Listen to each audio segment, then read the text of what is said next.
টালিউডে আসছে দেব অভিনীত নতুন ছবি খাদান। ইতিমধ্যে ছবি দুটির গান প্রকাশ্য, কিন্তু যেখানে দেখা মেলেনি মেগাস্টার শাকিব খানের প্রিয়তমা খ্যাত নায়িকা ইদিকা পালের, যে কারণে খানিকটা হতাশ অভিনেত্রীর ভক্তরা।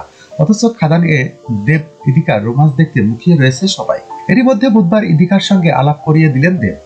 ছবিতে লতিকার চরিত্রে অভিনয় করেছেন এই নায়িকা। বোঝা গেল খাদান এর পোস্টার দেখে, যেখানে ইদিকার দেখা মিলল পাশের বাড়ির মেয়ের লোকেই। সালোয়ার কামিজ, খোলা চুল আর ছোট টিপে মানানসই ইদিকা। লতিকার চরিত্রটি ঠিক কেমন হবে তার আভাসও দিয়েছেন অভিনেতা প্রযোজক দেব। ক্যাপশনে লেখা, মনের মানুষ, প্রাণের মানুষ, সুখ দুঃখের সাথী, হাত ধরে সে চলার পথে ভুলে কান্নার হাসি। জানা গেছে ভালো খারাপ সব পরিস্থিতিতে হাত ছাড়বে না এমন মনের মানুষ লতিকা। কাছের মানুষের আগলে রাখে লতিকা, মনে রাখে ভালোবাসায়। যে ভালোবাসতে জানে কিন্তু প্রয়োজনে কঠিন হতে পারে, হাসি মুখে সব পরিস্থিতি মোকাবেলা করতে পারে লতিকা। আহলে দেবের বিপরীতে ছোট পর্দায় একাধিক নায়িকার দেখা মিলেছে, ইদিকাও তার ব্যতিক্রম নয়। বলে রাখা ভালো, টেলিভিশন ধারাবাহিকে কাজ করে নজর এসেছে ইদিকা পাল। এদিকে প্রিয়তমা ছবিতে ঢাকায় সুপারস্টার শাকিব খানের সঙ্গে ইদিকার জুটি বেশ সাড়া ফেলেছিল। এবার দেব ইদিকার রসায়ন দেখতে মুখিয়ে দর্শকরা।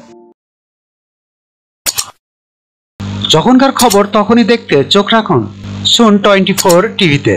চ্যানেলটি সাবস্ক্রাইব করুন।